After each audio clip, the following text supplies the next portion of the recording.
Bonjour les amis, bienvenue dans votre podcast, le podcast qui casse les codes que j'ai nommé Mon Pourquoi. Moi c'est Franck Azingosseux. Ici on parle de développement personnel, d'entrepreneuriat, d'investissement, on parle aussi de la foi. Mais aujourd'hui avec Tiras, nous allons parler d'art.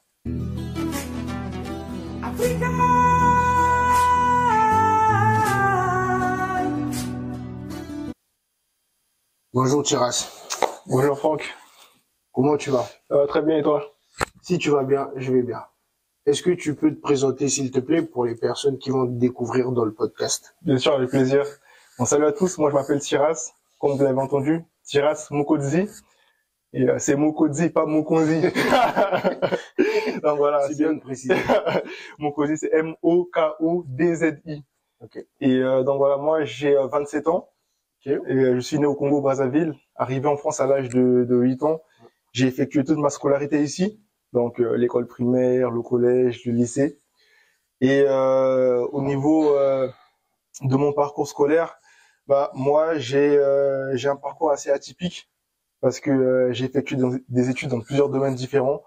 Tout d'abord, j'ai eu un BTS en transport logistique, Ok. donc un domaine dans lequel je m'étais orienté parce qu'en fait c'est un domaine dans lequel il y a beaucoup de travail et ça m'a vraiment attiré, on va dire, parce que voilà, l'objectif c'est de pouvoir travailler, gagner sa vie.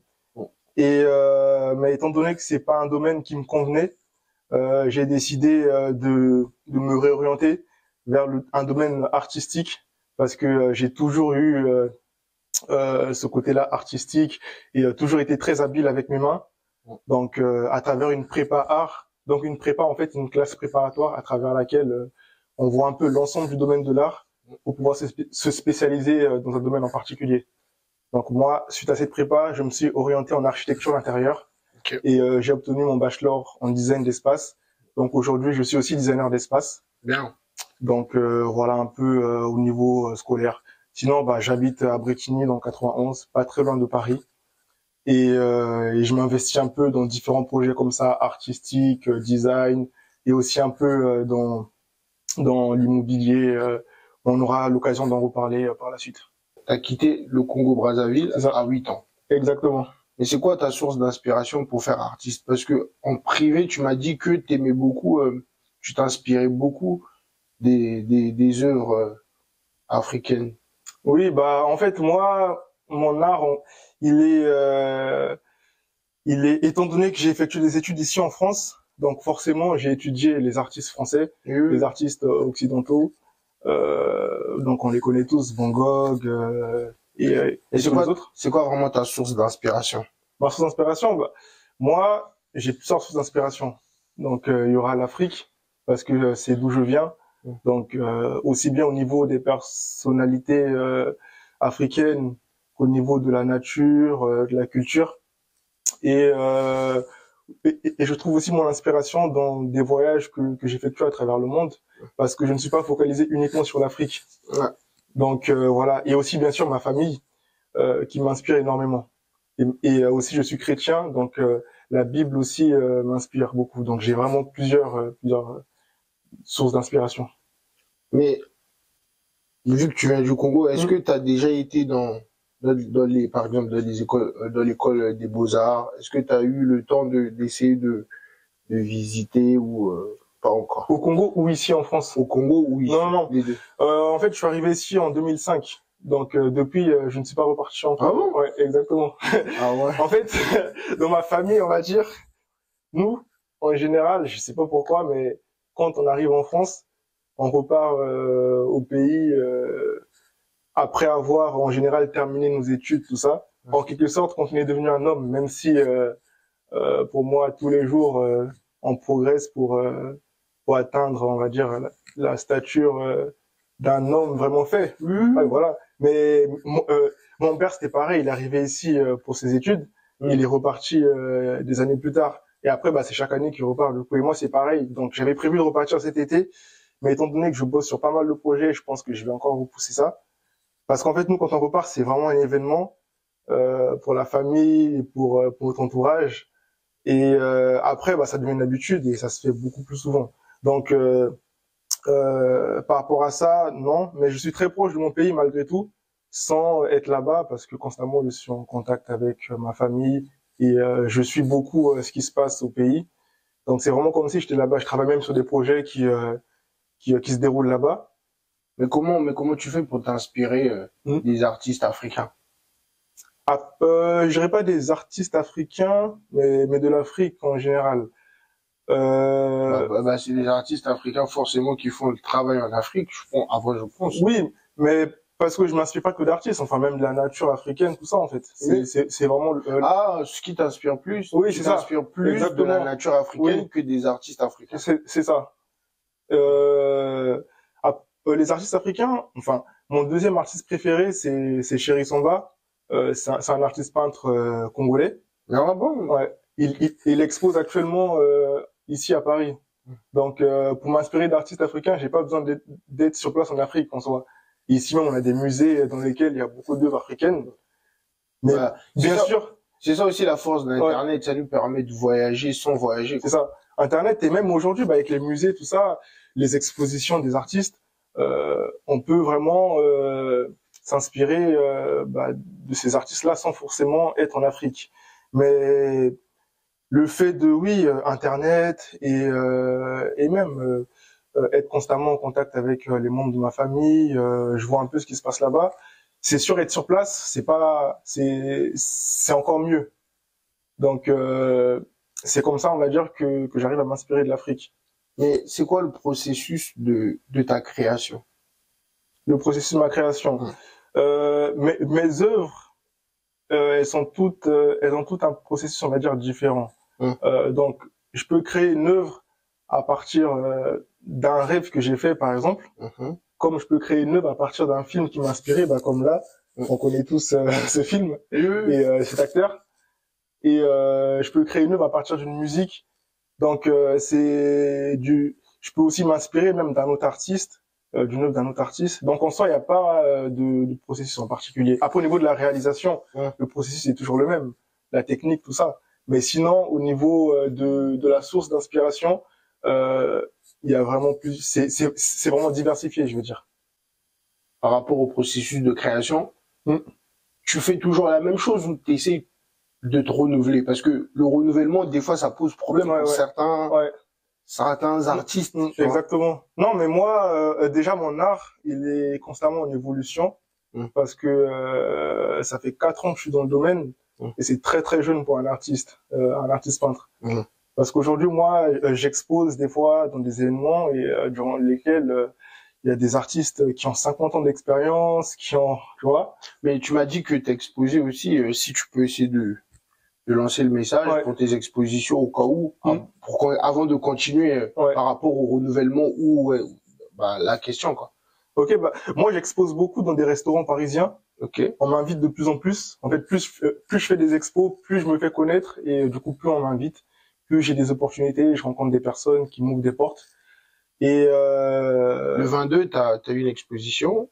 C'est ça. Déjà actuellement j'expose. Ok. J'expose actuellement dans un restaurant qui se situe à Aubervilliers. Ok. Donc c'est quasiment à Paris en fait. C'est à 3 minutes de la ligne 7 et c'est un restaurant qui a l'habitude d'exposer des artistes peintres.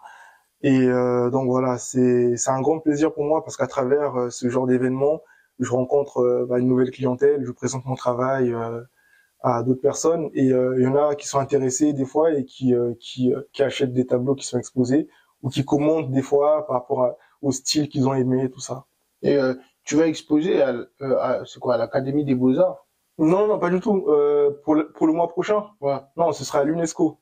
Non, mais là, le 22, je crois, tu m'avais dit. Hein. Ah oui, excuse-moi. Non, c'est pas le 22, c'est le 30. Ok, voilà. Non, parce que le 22, ce sera à l'UNESCO. C'est le mois prochain. Oui, le 22, mais c'est le 30, en fait. Le 30, t'exposes. Ouais. En fait, c'est parce que sur les réseaux, étant donné que je communique sur mes expos, là, j'ai communiqué sur 2 événements qui vont arriver. Okay. Donc, c'est vrai que on peut un peu mélanger les dates. Non, là, aujourd'hui, on est quand même le 21. Ouais. C'est le 30, le mois prochain, en fait. Et je vais exposer dans une école d'art et culture. Voilà. Ouais. Et, on revient justement à notre question. le processus de ta création, tu m'as dit que toi, je voulais vraiment savoir si tu te renouvelles beaucoup ou si tu restes vraiment sur ce que tu fais déjà. Bah moi en fait c'est par période parce que Par humeur. bah c'est un peu ça. En vrai, c'est au feeling. Ouais. Donc parce que même moi j'ai fini par le comprendre parce que en fait à travers mon art j'apprends aussi à me connaître et c'est vrai que c'est pas en avance que je décide forcément tiens pendant cette période-là je vais travailler de cette façon ou je vais créer des œuvres comme ça. C'est au fil du temps. Là, par exemple, à un moment donné, j'étais beaucoup sur le pointillisme, ce style-là. Je travaille avec les points. Et la plupart de mes œuvres aujourd'hui sont de ce style parce que c'est un style qui m'a beaucoup inspiré et j'ai fait énormément d'œuvres sur ce style. Mais après, des fois, sur le coup, je peux décider de faire quelque chose que j'ai jamais fait. Comme un tableau que vous pourrez retrouver sur mon compte Instagram que j'ai appelé Kong. C'est un gorille en fait que j'ai fait sur 3 bandes. Ça s'appelle un triptyque. Et là, on est sur un style, on va dire un peu plus pop art. Donc c'est assez coloré et c'est pas réaliste, mais c'est un tableau aussi à travers lequel, enfin qui est très expressif parce que je traversais une période un peu compliquée dans ma vie et je me suis lâché un peu sur ce tableau-là. J'ai une question. Ouais. Bon, c'est quoi le thème ou le message que tu essaies de transmettre, par exemple, les 2 tableaux qu'on a en face de nous? Les 2 tableaux qu'on a en face de nous, bah, le tableau de Tupac, en fait, je l'ai fait parce que Tupac, c'est une personne qui m'inspire. C'est après avoir découvert son histoire que j'ai voulu réaliser cette œuvre. Pas forcément parce que j'écoute beaucoup de Tupac, mais c'est plus le personnage, en fait. Ouais. Et il a beaucoup investi sur son personnel branding. Exactement. Et surtout, en fait, quand j'ai pris conscience de l'âge à laquel il est mort, et tout ce qu'il a réussi à faire, alors que nous, on est plus jeune que nous, on a bon, moi, en tout cas, j'ai rien, tu vois. En fait, c'était un choc, en quelque sorte. Je suis choqué par rapport, et même tout le talent qu'il avait, en fait. Et je me suis dit, mais s'il avait continué à travailler et à développer tout ce talent-là, il aurait pu encore plus marquer l'histoire. Et voilà pourquoi j'ai voulu lui rendre hommage à travers cette œuvre. Et cette œuvre, en fait, de Michael B. Jordan, mais plus Killmonger, parce que là, j'ai plus représenté le personnage dans la fiction que l'acteur, même si l'acteur m'inspire aussi. En fait, c'est le méchant dans Black Panther, mais son histoire m'a beaucoup touché et ses valeurs aussi. Et voilà pourquoi en fait j'ai vraiment, enfin ça m'a tenu à cœur de représenter ces 2 armes qu'il a, parce que c'est les armes qu'il a récupérées dans un musée, qu'il les exposait pour les ramener dans son pays d'origine. Donc voilà. Wakanda. Exactement.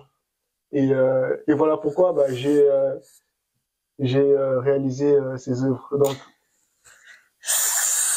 c'est quoi les matériaux ou les techniques que tu utilises et pourquoi? Moi, les techniques que j'utilise, ça va être l'acrylique au niveau de la peinture. Donc l'acrylique, c'est une peinture en fait qui a la faculté de sécher très vite. Et au bout de quelques minutes, en fait, une peinture à l'acrylique, elle sèche. Et pourtant, on va dire la peinture au niveau du rendu, la peinture que j'aime le plus, c'est la peinture à l'huile et c'est la peinture la plus prestigieuse, on va dire. Donc tous les plus grands peintres en général, dans les tableaux qui sont exposés dans les musées, c'est les tableaux qui sont peints à l'huile. Mais pourquoi je travaille pas à l'huile? Tout simplement parce que c'est une peinture qui prend beaucoup de temps à sécher. Une peinture à l'huile peut prendre 1 mois à sécher. Donc ça veut dire qu'au bout de plusieurs semaines, on peut arriver, on touche le tableau, la peinture n'aura pas séché parce qu'en fait c'est pas une peinture à l'eau, mais c'est une peinture à l'huile. Et l'huile, en fait, elle sèche pas, mais elle se ouais, c'est ça, en quelque sorte. Alors que l'eau, ça sèche. Et c'est pour ça, l'eau avec l'herbe, elle sèche très vite. Et moi, vu qu'en fait, par rapport à la façon dont je travaille et que je mélange les couleurs, parce que moi, en fait, ma technique de peinture, elle est assez rythmée, physique et très rapide. Donc, mes œuvres plutôt, une fois que je commence à travailler sur une œuvre, en général, c'est pour la finir soit dans la journée, au bout de quelques jours. Et les peintures à l'huile, c'est des travails des fois sur plusieurs semaines, tout ça. Et c'est par rapport à tous ces paramètres-là que je peins à l'acrylique. Quand tu finis de peindre, qu'est-ce que tu ressens? Une véritable satisfaction. Vraiment.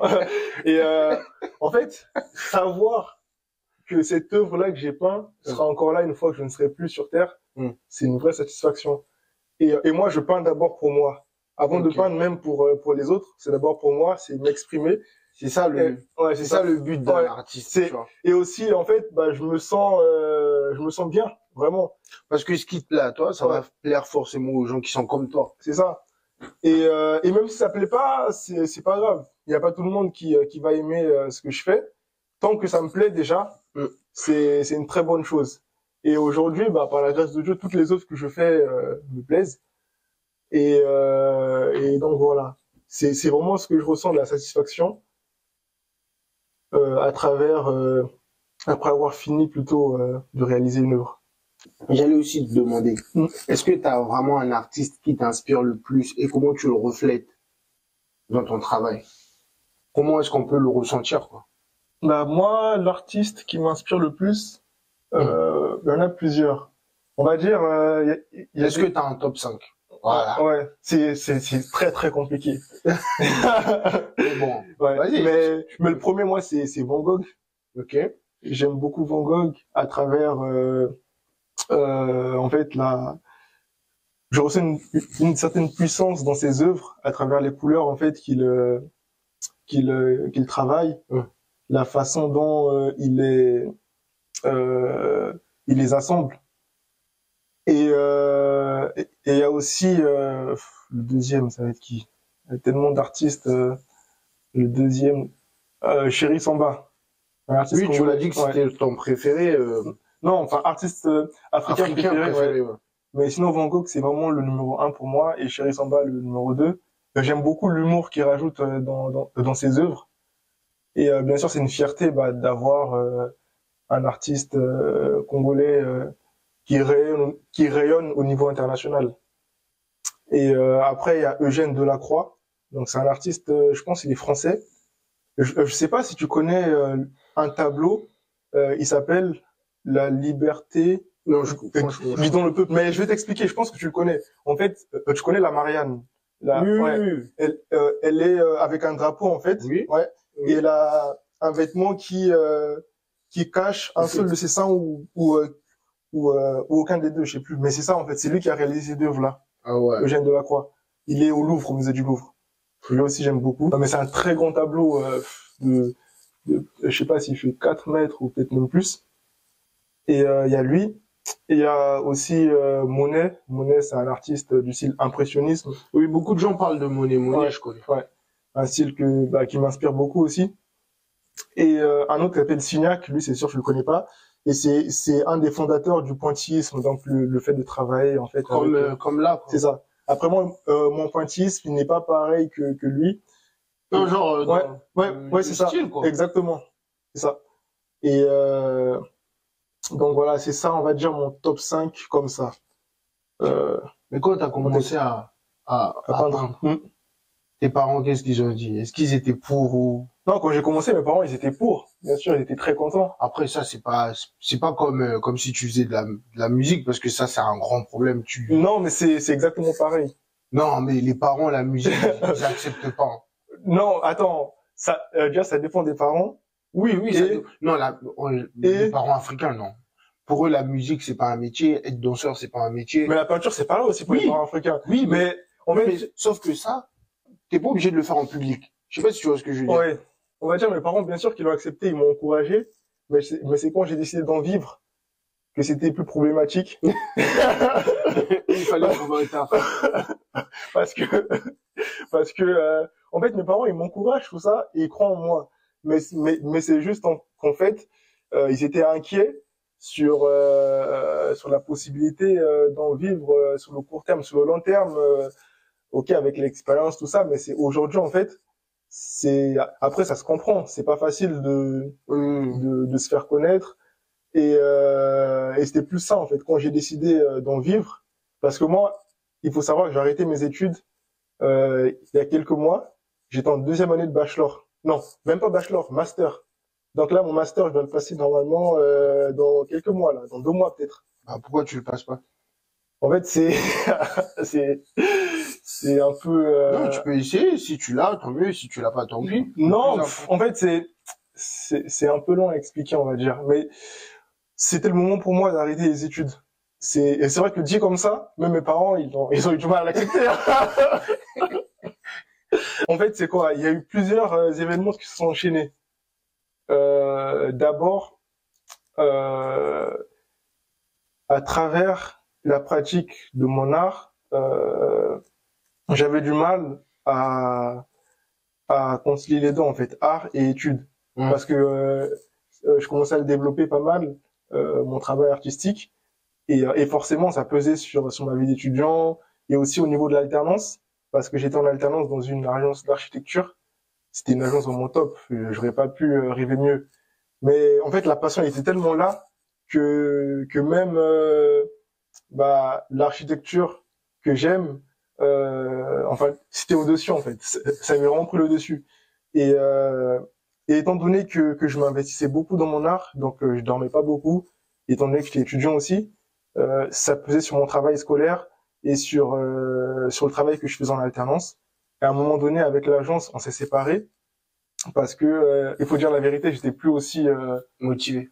ouais, motivé et performant, tu vois, Ok. au travail. Bon, au moins, t'es véridique. Tu dis la Ouais, vérité. non, aujourd'hui, je dis la vérité parce Il y que a des gens, ils allaient dire, oh, c'est le racisme, c'est des non, non, racistes. non, non, non, pas du tout. Non, moi, je les comprends. En fait, pour te dire la vérité, j'aurais été à leur place. Moi aussi, j'aurais décidé de me séparer de moi-même parce que eux-mêmes, ils ont vu que ils ont commencé à voir aussi ce que je faisais à côté, tout ça, et ils ont vu que j'étais plus aussi investi, tu vois. Après, c'est ça aussi le truc. Pour moi, c'est pas un sacrifice que t'as fait, c'est un choix. Ouais, c'est ça. C'est un choix, mais c'est un choix très dur à faire. Voilà. Parce que t'as des gens, ils aiment bien des excuses. Ah, j'ai fait des sacrifices. Ouais. C'est pour... Non, c'est un choix. Si t'as choisi l'art au lieu de l'architecture ou tes études, c'est un choix. C'est pas des sacrifices. Et surtout qu'en fait, moi j'ai eu un bachelor, donc j'ai un bac plus 3 déjà. Voilà. Et un bac plus 3, c'est pas rien. Avec ça, je suis designer d'intérieur, architecte d'intérieur.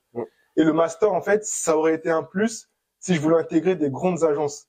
Or, moi, mon objectif, c'est plus travailler avec des particuliers sur des petits projets, tout ça. Indépendant, tu vois. Exactement. Et j'ai pas envie de travailler dans des grandes agences à travers lesquelles plutôt je serais sous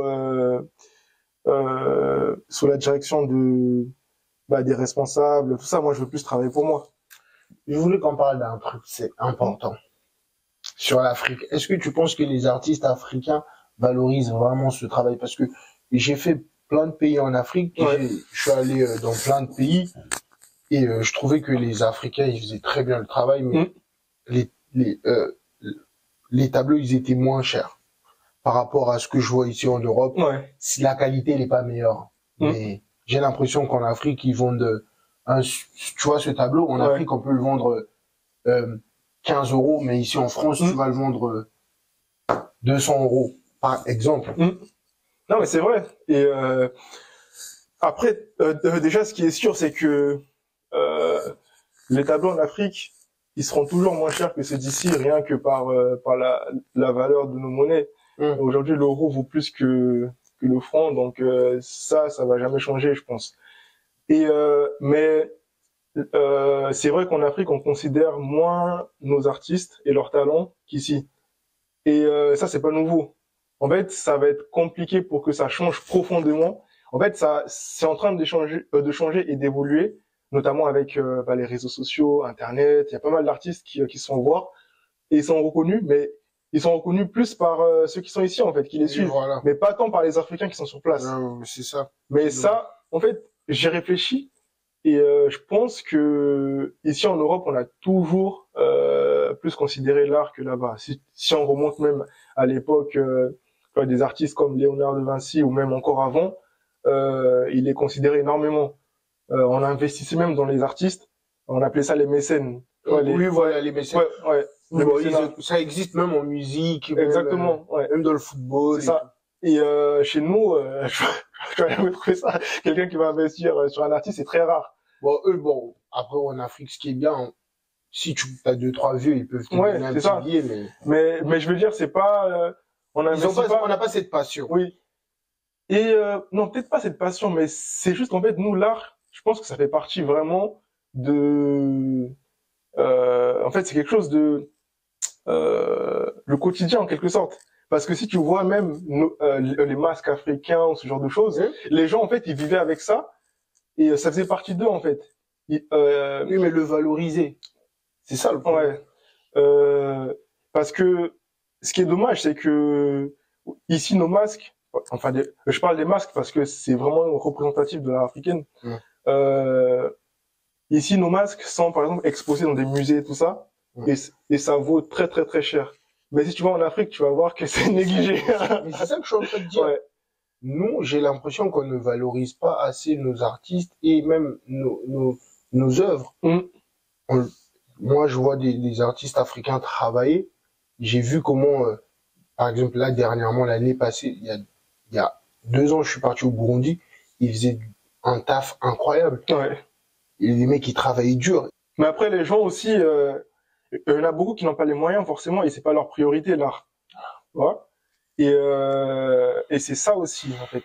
Parce que, il faut dire la vérité, aujourd'hui, l'art, acheter un tableau, c'est pas ça ce qui va te nourrir, tu vois. Donc, les gens, déjà, il faut qu'ils pensent à leurs besoins primaires avant de, de pouvoir, en fait, ça, je le dis, tu vois, je suis artiste, mais je le dis parce que je suis conscient de ça, en fait. Et c'est pour ça, en fait, il faut que le continent il évolue dans son ensemble pour que l'art aussi évolue. Mais comment on peut faire justement pour que les Africains arrivent à accepter cette évolution? Parce que pour moi, l'art, c'est une évolution. Tu vois. Ça, c'est beau, tu vois. Moi, j'aimerais bien que tu me fasses un portrait. Comment? Comment est-ce qu'on peut faire pour valoriser cet art chez nous en Afrique? Il faut juste que les personnes qui ont les moyens, oui, tout simplement. Les mécènes? Non, même pas les mécènes. Ou l'État ou les gouvernements, oui, bah, je sais pas. Tu vois, les grands patrons, les membres du gouvernement, les commerçants, enfin les personnes qui ont vraiment les moyens. Un pouvoir d'achat. C'est ça exactement. Fassent cet effort-là d'investir en fait pour acquérir les œuvres des artistes au prix auquel ils méritent. Parce que un petit du quartier qui va faire une œuvre incroyable, on va arriver, on va lui donner un petit billet pour qu'il a acheté, je sais pas, sa bouteille ou je sais pas quoi, et on va prendre son œuvre comme ça. Mais si on est conscient en fait du travail que ça lui a demandé et du talent, il faut simplement le rémunérer à la hauteur de ça. Et ça, je pense que c'est la chose la plus simple. On peut pas, enfin, il n'y a pas d'autre solution en quelque sorte.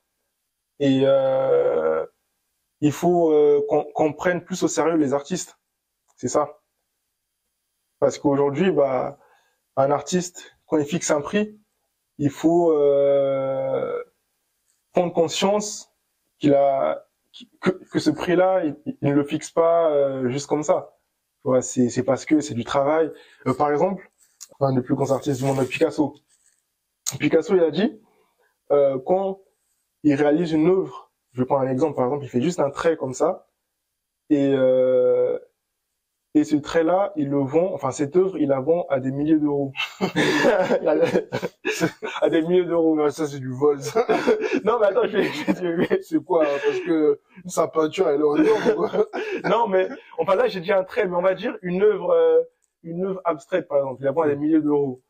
Il a dit, et ces milliers d'euros-là, c'est pas seulement le prix de l'œuvre que vous payez, mais c'est toutes les années de travail qu'il a fourni pour arriver à ce résultat. Après, c'est ça aussi la valorisation. Ouais. Parce que moi, tu vois, cette œuvre-là, les gens ils vont la voir comme ça, elle est belle. Mais tu sais combien d'années il m'a fallu pour arriver à ce niveau-là. Donc l'œuvre, en fait, il faut pas juste la voir physiquement comme ça, mais il faut voir. Si je te montre les premiers dessins que j'ai commencé à réaliser, tu vas pas dire il est très talentueux lui, tu vois. Mais c'est aujourd'hui parce que j'arrive à faire ça, les gens vont dire que je suis talentueux. Mais j'ai travaillé et ce travail-là n'a pas été payé par quelqu'un en quelque sorte. Et c'est pour ça, les œuvres, leur prix, il est élevé aussi par rapport à tout ça. Mais ça, par exemple, ça t'a pris combien de temps? Il m'a pris une dizaine d'heures à peu près. Bon, sachant que moi, mon style, sur ce tableau, c'est le pointillisme, donc c'est un style qui prend encore plus de temps que que des styles, on va dire, plus classiques. Et mais c'est assez rapide par rapport à ce style parce que je peins des fois avec les deux mains. Donc avec ma main gauche aussi, je peins en même temps. Et Et comme c'est quoi le maximum que tu as déjà pu faire dans un tableau? Le nombre, bon, mm, en termes d'heures ou de temps? en termes de temps, bah, je pense que c'était ce tableau, hein. C'était de 25 heures. Parce que là, il y a eu l'arrière-plan, tout ça, et quelques détails à faire. Euh, Après, voilà, au niveau du temps, c'est pas forcément la dimension qui va jouer. C'est plus les détails qui vont prendre du temps. Parce qu'on peut faire un tableau d'une très grande dimension, mais si on est sur quelque chose de pas très détaillé ou d'assez abstrait, ça peut aller assez vite. Bon, on arrive à la partie que je préfère. Moi, ici, on aime même parler d'argent. Ok.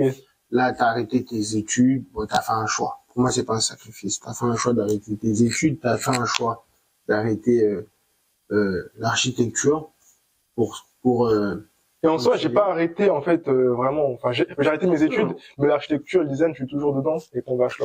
Ok. Donc, mais est-ce que tu vends tes tableaux? Est-ce que les gens ils arrivent à investir dans ton art?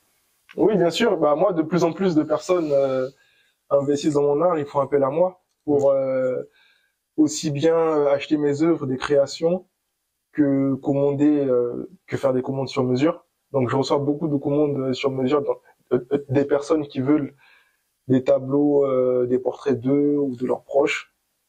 Donc, oui, pour moi, ça se passe de mieux en mieux, on va dire. Ça peut coûter combien un tableau, par exemple, comme ça, avec mon visage à la place de Tupac? Avec ton visage à la place de Tupac. Non, environ Ouais. combien, à peu près une fourchette? Une fourchette. Ouais. Moi, aujourd'hui, on va être dans les 350 euros. Voilà. Tu gagnes l'argent. C'est- Donc là, par exemple, dans les deux, on a 700 balles. On a plus de 700 balles sur les deux. Non, Parce que, une fourchette. non, mais là, ce tableau-là, déjà, Mm. il est pas à 350. Mais Tupac, il a pas payé, frère. En fait, ça, c'est pas une commande, tu vois. Ok. Et ça, c'est plus pour l'exposition, alors. Non, même, oui, c'est pour l'exposition que je l'avais fait, mais c'est le tout premier tableau que j'ai fait de ce style-là. Ok. Donc moi, je donne encore plus de valeur. Ok. Parce que tu vois, le pointillisme, c'est un style que j'ai toujours aimé, mais je l'ai toujours appréhendé parce que je me disais, ah, ça doit être compliqué de faire des tableaux avec des points, tout ça, donc j'osais pas le faire. Et quand j'ai osé le faire, c'est à travers le tableau de Tupac. Et je l'ai plutôt bien réussi, c'est comme ça que j'ai continué à développer ce style.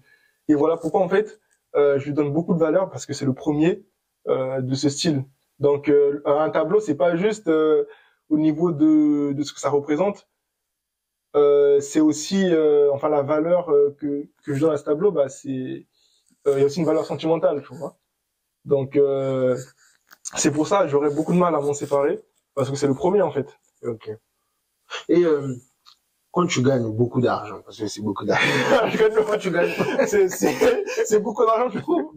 bah, mais, si je vends un produit 300 euros, je vends 30 produits, ça me fait beaucoup. Ah. Ouais, mais ça te fait beaucoup, ok. Mais est-ce que t'as enlevé le prix du matériel, tu vois? Non, Ah. ce qui compte, c'est la condition. Oui, oui, mais attends, si tu vois le tableau à 350 euros, Oui. mais le temps que tu passes dessus, Non, mais avec le temps du matériel, nous, tu vois, ça, c'est pour vous, les artistes. Nous, à l'extérieur, quand on voit le tableau, on dit, tu sais, par exemple, les podcasts, on prend du temps pour le faire. ouais, Mais t'as des mecs, ils suivent 10 minutes, ils me disent, ah, le son, il est pas bon. L'image, elle est pas bonne. Tu vois, les mecs, ils se rendent pas compte du processus. ouais, c'est ça. Tu vois, ils se rendent pas compte de combien de temps on passe, déjà, rien qu'à filmer, rien qu'à faire le montage. Bien sûr. Non, parce que l'argent qu'on gagne, c'est le bénéfice.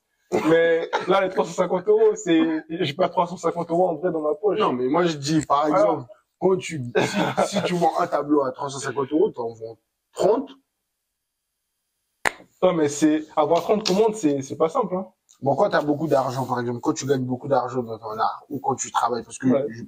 peut-être que t'as un travail à côté, comment est-ce que tu fais pour gérer ton argent?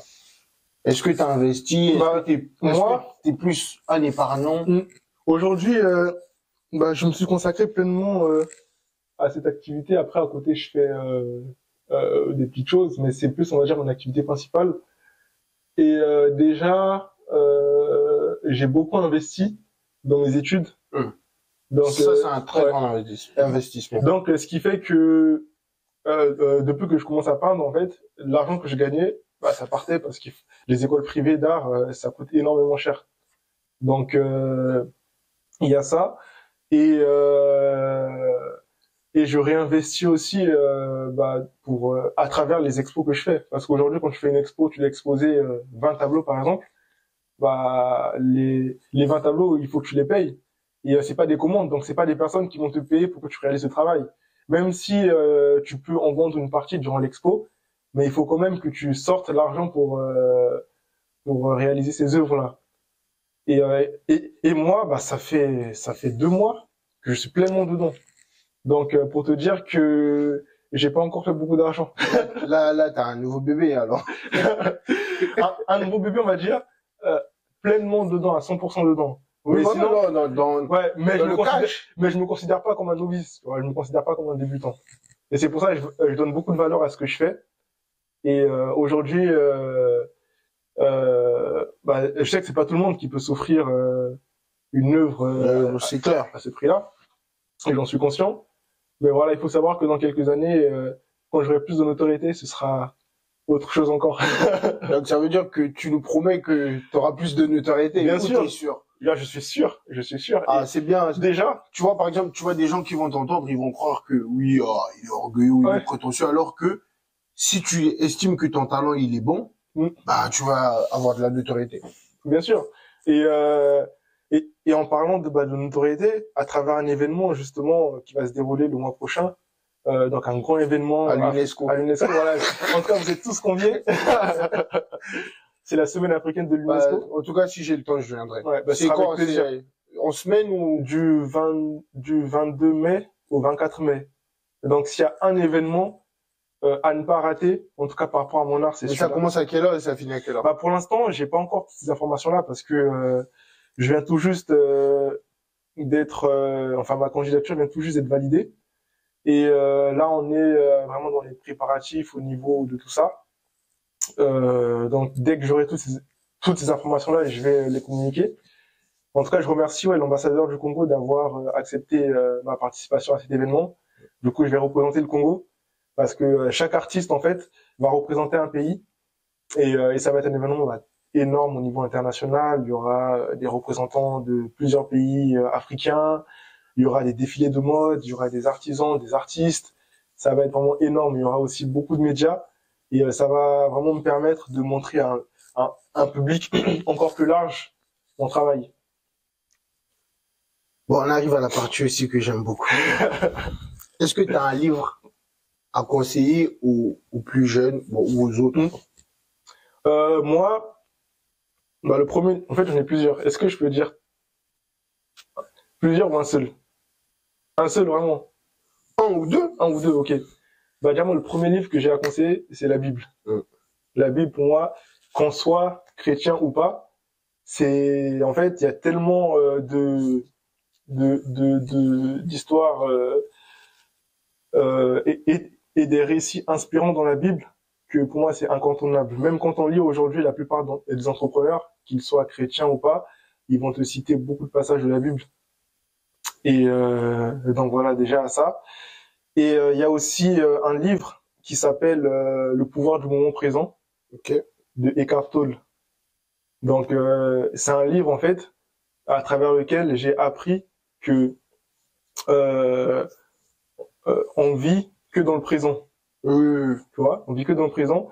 Donc, ce qui est passé hier, on va plus le revivre parce que c'est passé. Bien sûr, cela a une incidence sur notre présent, mais on vit que aujourd'hui. Et demain, on va jamais vivre demain en fait, parce que demain, on sera aujourd'hui. Voilà pourquoi il faut se concentrer sur le présent. Et quand on se concentre sur le présent, c'est là que on atteint le mieux nos objectifs, parce que on maximise en fait toutes ses forces sur ce qu'on fait aujourd'hui.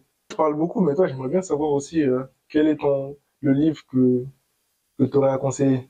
Un ou deux? Deux pour moi, en tout cas, En tout cas, moi, je suis quelqu'un, j'aime beaucoup le développement personnel et D'accord. j'aime beaucoup tout ce qui parle d'argent. Donc, je vais commencer par développement personnel parce que c'est très important de se développer. Je suis stoïcien. D'accord. J'aime beaucoup tout ce qui est Épictète, Marc Aurèle. Ok. Je vais pas donner un livre, je donne Ouais. direct. Tu vois. J'aime beaucoup tout ce qui est stoïcien. Je trouve que ça me rend fort et ça me rend bien. Tu D'accord. vois, tu peux dire ce que tu veux, tu peux m'insulter dans les commentaires, dans la rue, tant que tu me touches pas physiquement, je vais pas réagir. Ok. Et sur l'argent, la psychologie de l'argent. Je sais pas si tu connais. Est-ce que tu as un film ou un documentaire à conseiller? Un film ou un documentaire? Là, je réfléchis, mais tu peux me donner le tien, comme ça, le temps que ça arrive. Moi, mon film préféré, moi j'aime beaucoup Scarface. D'accord, ok. Ou Le Parrain. Ouais. Les documentaires, c'est Ouais. les documentaires des mafieux. J'aime bien. D'accord. Mon film préféré, c'est Batman. En fait, Ah, j'adore aussi. tu vois, The Dark Knight, Ouais. avec Joker. Ouais, voilà. Ouais, moi, c'est vraiment le film que je kiffe le plus, je pense. Et c'est quoi le meilleur conseil que tu as pu recevoir? Et c'est de qui? Le meilleur conseil que j'ai pu recevoir? Franchement, je vais dire un conseil qui m'a beaucoup aidé et servi, mais j'ai reçu beaucoup de conseils, donc je saurais pas te dire le meilleur. Un conseil de mon grand frère, enfin qui est mon cousin, mais voilà, je le considère vraiment comme mon grand frère. Ah bah nous les Africains, nos cousins sont nos frères. Ah oui, c'est ça. Et il m'a dit de faire ce que j'aime. C'est le conseil qu'il m'a donné, de faire ce que j'aime. Et voilà pourquoi moi aujourd'hui en fait, quand j'aime quelque chose, je me lance dedans et je vois ce que ça donne. Et quand je me lance dans quelque chose, bah, j'essaie de mettre du cœur. Et voilà pourquoi, on va dire, j'arrive à faire plusieurs choses et ça fonctionne plutôt bien. Et je suis qu'au début. Donc, mais je sais que je vais aller loin dans tout ce que j'entreprends parce que je le fais avec le cœur. Et c'est aussi ce que j'aime. Donc, ce qui fait que quand je travaille, en fait, c'est pas un fardeau en quelque sorte, tu vois. Je prends du plaisir.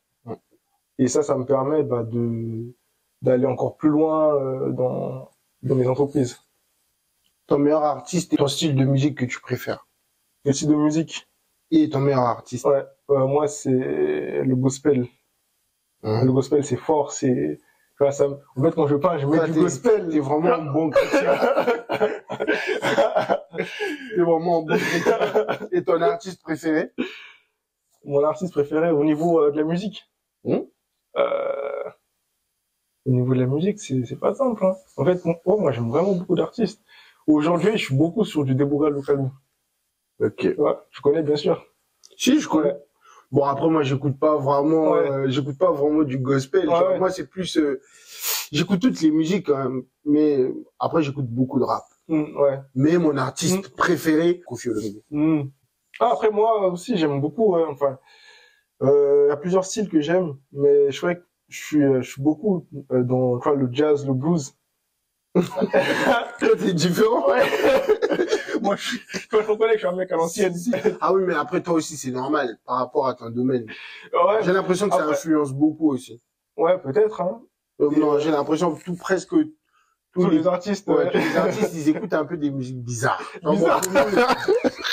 Tu vois, pour moi, tu vois, ils sont bizarres, tu vois. C'est-à-dire que nous, les Africains, on a des musiques un peu plus douces et tout. Non, mais après, moi, j'écoute de tout, hein.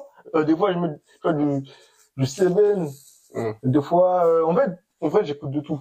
Si tu dois dîner avec une personne tout de suite, là, tu vas choisir qui?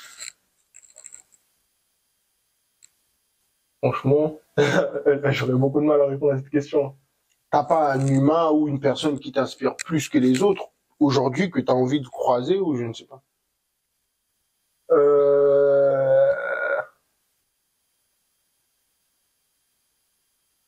En fait, ouais, il y a vraiment beaucoup de personnes qui m'inspirent. J'ai vraiment du mal à répondre à cette question, tu vois. Peut-être une fille.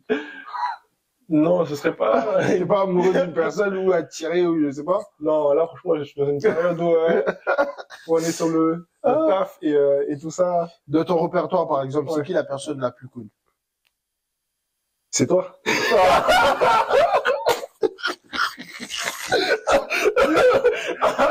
Bon, bon là, je vais garder le dis plus rien. C'est bon là. Mais, est-ce que tu as un sujet à proposer? Ouais. Normalement, le sujet que j'ai à proposer, bah, c'est un projet dans lequel je suis investi. Ok, bon là, Donc, ça m'intéresse. Vas-y. C'est un projet immobilier, un très très grand projet, Mm. au Congo-Brazzaville.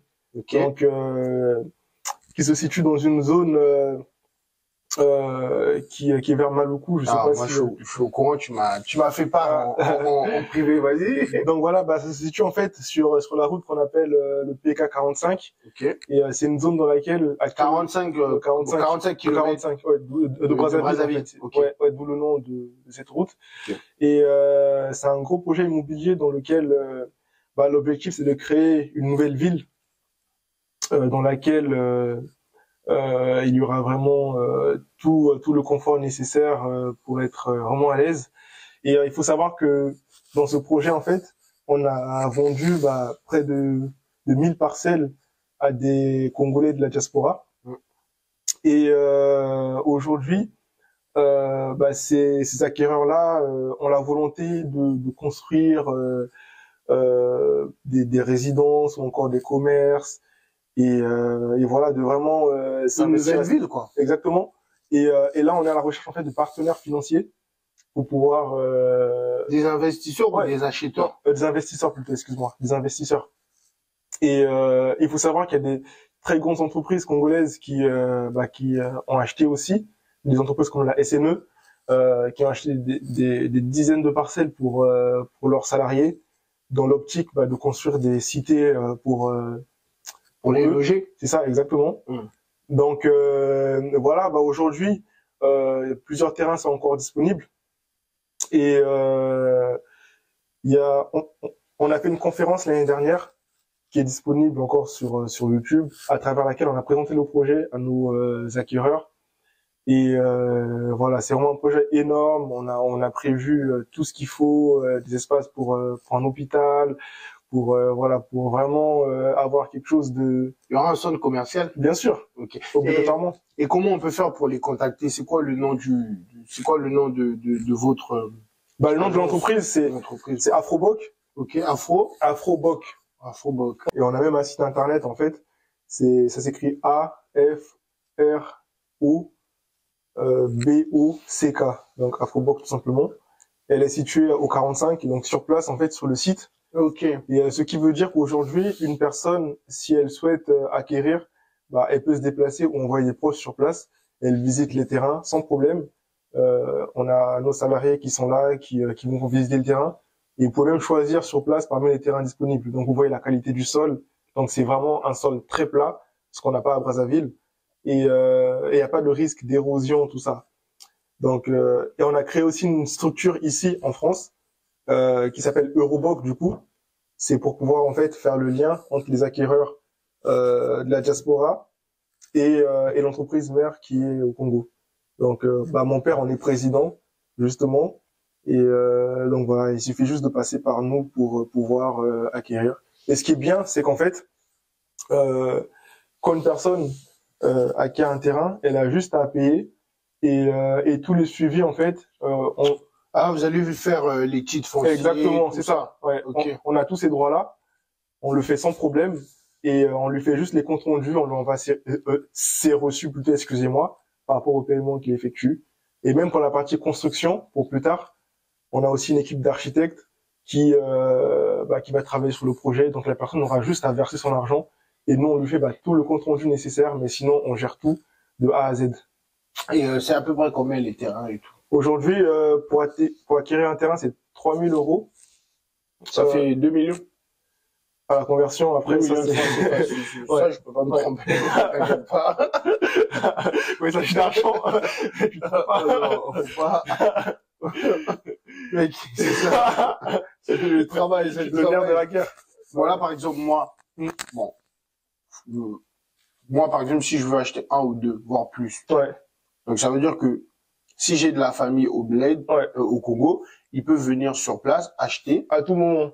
Ok. À tout moment. Ou on peut aussi acheter ici, en France. Les deux. C'est Ok. possible. Et après, une fois qu'on sera engagé sur soit acquérir depuis ici ou depuis là-bas, bah, il faudra continuer sur cette démarche-là, on va dire, parce que ce sera compliqué de jongler entre les deux à chaque fois. Mais voilà, c'est possible de faire comme vous le souhaitez, sans problème. Tu sais, les gens, ils peuvent croire que c'est une arnaque, hein. Qu'est-ce que tu peux dire? Bon, tu sais qu'il y a toujours des gens qui vont dire. Oui, bien sûr, bah, déjà, je vous invite à aller sur notre site internet. Vous allez voir un peu comment le projet est présenté et vous allez mieux le comprendre. Sur YouTube aussi également, on a notre page. Vous pourrez voir la conférence qu'on a fait, les témoignages suite à cette conférence-là. Moi, j'ai reçu en tout cas. Donc voilà, suite à cette conférence, que c'est vraiment du sérieux. Et pour vous dire la vérité, un projet comme ça au Congo n'a jamais eu lieu. Non, j'ai pas encore entendu. Ouais. Non. Sur... Bah moi j'en suis certain. Ouais, j'en suis certain. Et c'est vraiment une opportunité parce que cette zone, elle est en train de prendre de la valeur. Oui.